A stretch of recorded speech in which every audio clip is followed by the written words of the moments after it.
Law 34. Be royal in your own fashion. Act like a king to be treated like one. Judgment. The way you carry yourself will often determine how you are treated.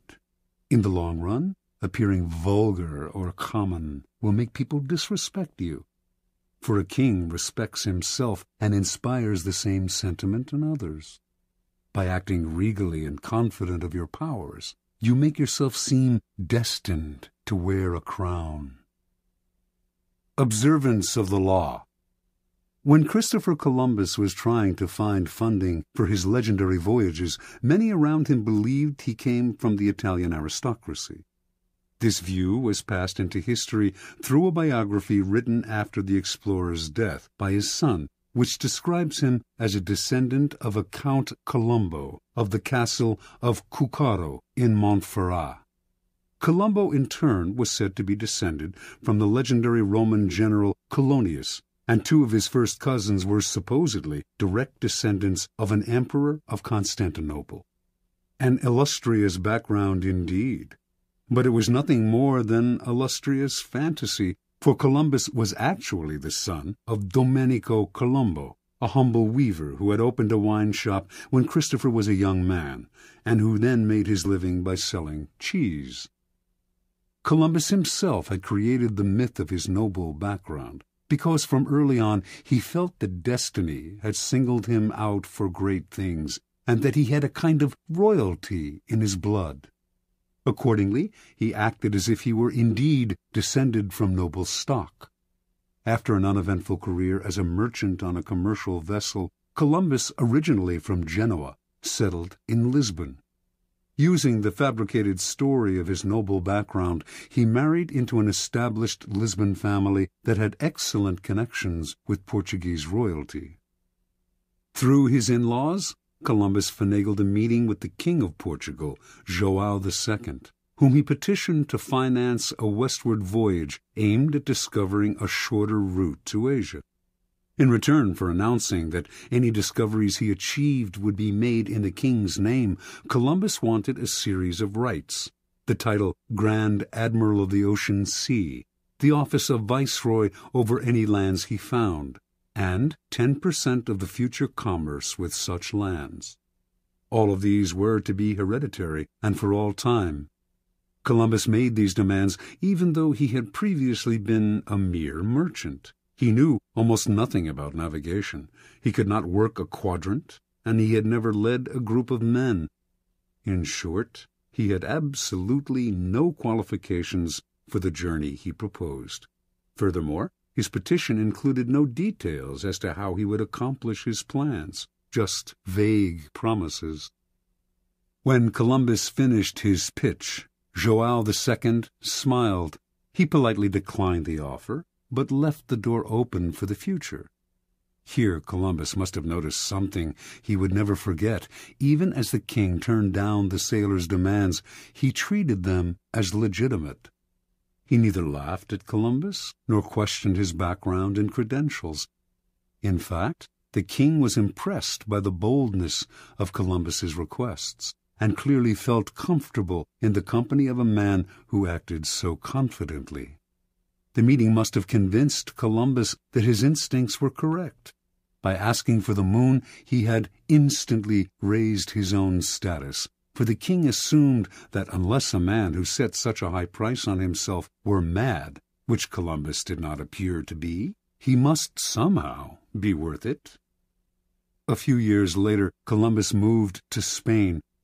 Using his Portuguese connections, he moved in elevated circles at the Spanish court, receiving subsidies from illustrious financiers and sharing tables with dukes and princes.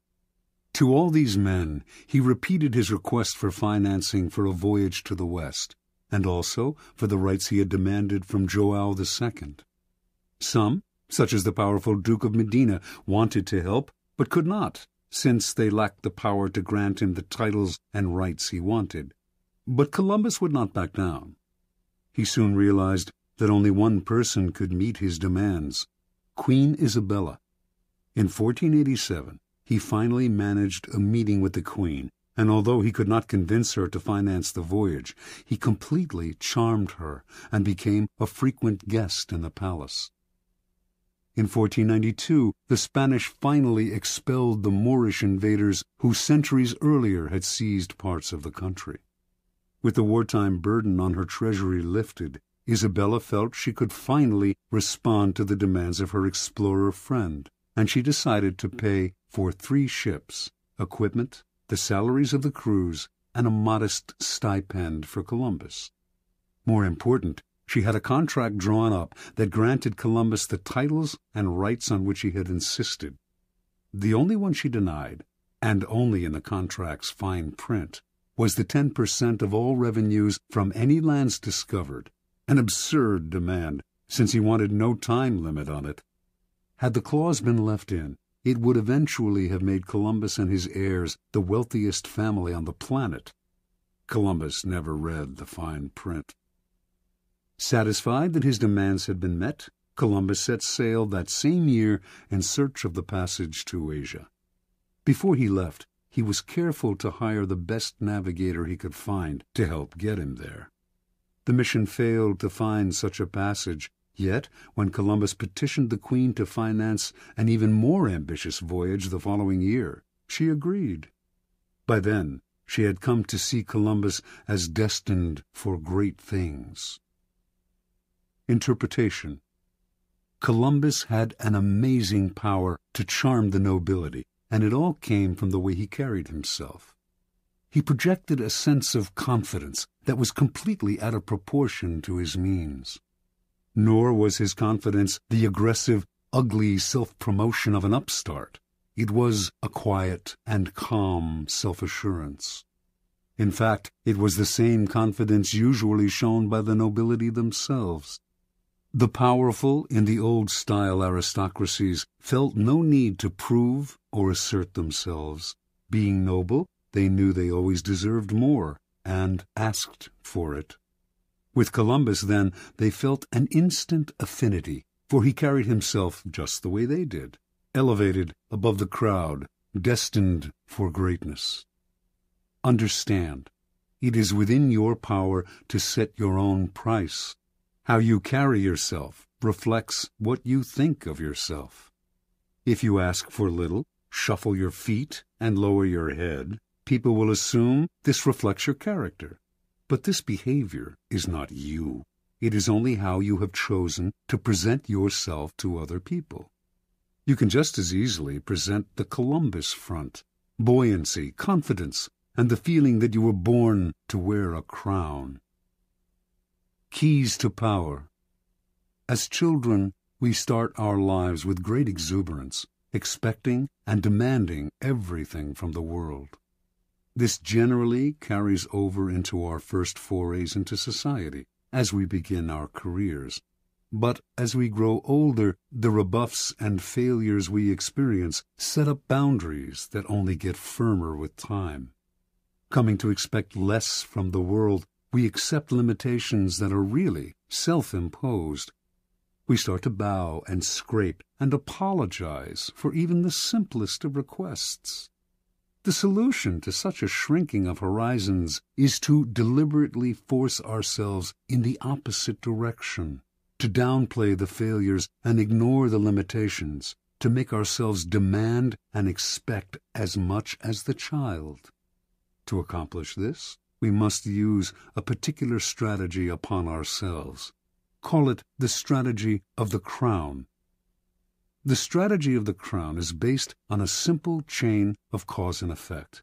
If we believe we are destined for great things, our belief will radiate outward just as a crown creates an aura around a king. This outward radiance will infect the people around us, who will think we must have reasons to feel so confident.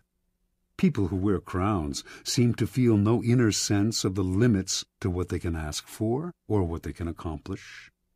This, too, radiates outward. Limits and boundaries disappear.